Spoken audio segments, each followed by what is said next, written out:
Hi friends, welcome to our channel. இன்னைக்கு நம்ம veg sandwich எப்படி பண்றது இந்த வீடியோல பார்க்கலாம். காய் சாப்பிடாத குழந்தைகளுக்கு இந்த மாதிரி ஒரு சாண்ட்விச் ரெடி பண்ணி கொடுங்க. விரும்பி சாப்பிடுவாங்க, நல்லா டேஸ்டா இருக்கும். இப்போ இதுக்கு மசாலா ரெடி பண்ணிக்கிற போறோம். கடாயில 1 டேபிள்ஸ்பூன் ஆயில் சேர்த்துட்டு ஒரு மீடியம் சைஸ் பெரிய வெங்காயம் பொடியா கட் பண்ணிட்டு சேர்த்திருக்கேன்.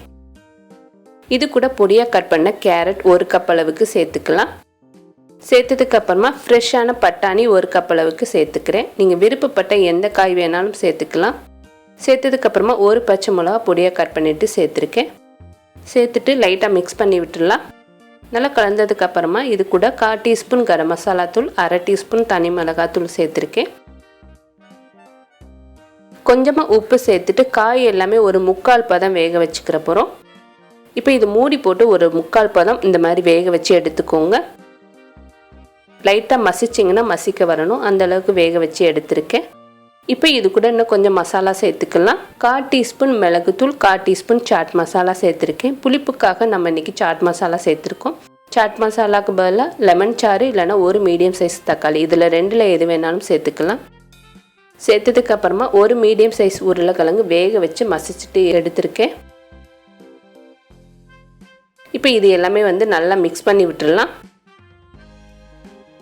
ஒரு 2லேருந்து 3 நிமிஷம் அப்படியே விட்டுருங்க. கொஞ்சமாக கொத்தமல்லி சேர்த்துட்டு நல்லா கலந்து இதை ஆற வச்சுக்கிற போகிறோம். ஆற வச்சுட்டு திருப்பி ஒரு தடவை நல்லா மசிச்சு எடுத்துக்கலாம். இது கூட நீங்கள் விருப்பப்பட்டீங்கன்னா துருவுன முட்டைக்கோஸ் சேர்த்துக்கலாம், துருவுன பன்னீர் கூட சேர்த்துக்கலாம், நல்லா டேஸ்ட்டாக இருக்கும். இப்போ இதுக்கு 4 பிரெட் எடுத்திருக்கேன். இதுக்கு மேலே நம்ம ரெடி பண்ணி வச்ச காயை ஸ்டஃப் பண்ணிவிட்டு மேலே ஒரு ஸ்லைஸ் சீஸ் வச்சுக்கிற போகிறோம்.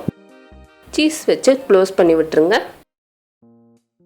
இதே மாதிரி எல்லாத்தையும் ரெடி பண்ணிவிட்டு நம்ம டோஸ்ட் பண்ணிக்கலாம். இப்போ கடாய் ஹீட் பண்ணிவிட்டு ஒரு சின்ன பீஸ் பட்டர் சேர்த்துக்கலாம். பட்டர் சேர்த்துட்டு நல்லா மெல்ட் ஆனதுக்கு அப்புறமா நம்ம ரெடி பண்ணி வச்ச ப்ரெட்டை இதுக்கு மேலே வச்சுருங்க. ஒரு சைடு நல்லா ரோஸ்ட் ஆகட்டும். மேலே கொஞ்சம் கரண்டியை வச்சு லைட்டாக ப்ரெஷ் பண்ணி விட்டுட்டிங்கன்னா ஈவனாக வெந்திருக்கும். இப்போ இன்னொரு சைடு கொஞ்சமாக பட்டர் சேர்த்துட்டு இதை திருப்பி போட்டுருங்க. இப்போ டேஸ்டியான வெஜ் சாண்ட்விச் ரெடி ஆயிடுச்சு. இதே மாதிரி எல்லாத்தையும் நம்ம ரெடி பண்ணிக்கிற போகிறோம். இதே போல் கண்டிப்பாக நீங்களும் ட்ரை பண்ணி பாருங்கள். இந்த வீடியோ உங்களுக்கு பிடிச்சிருந்துச்சுன்னா லைக் பண்ணுங்கள், ஷேர் பண்ணுங்கள், மறக்காமல் நம்மளோட சேனலுக்கு சப்ஸ்கிரைப் பண்ணுங்கள். தேங்க்யூ.